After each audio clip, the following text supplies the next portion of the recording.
τέτοια είχα στη συλλογή μου, θυμάμαι.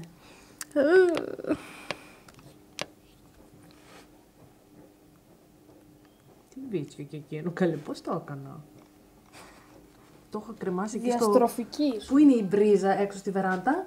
Εκεί πάνω από την πρίζα σε ένα τετράγωνο φελιζόλ και εκεί τα είχα. Αφού σκηνώσουν, πώς το έκανες? Δεν ξέρω, να αντίδραση, ξέρω εγώ. Για να καταπολεμήσει το φόβο σου. Ήθελα να τα έχω συλλογή. Αυτά. Συλλογή το ένα. Μουσείο έπρεπε να βγεις.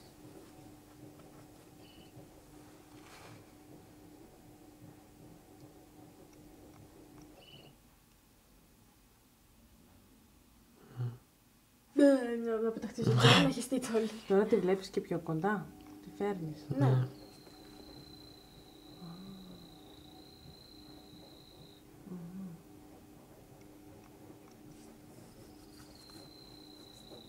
Σε slow motion η κίνηση.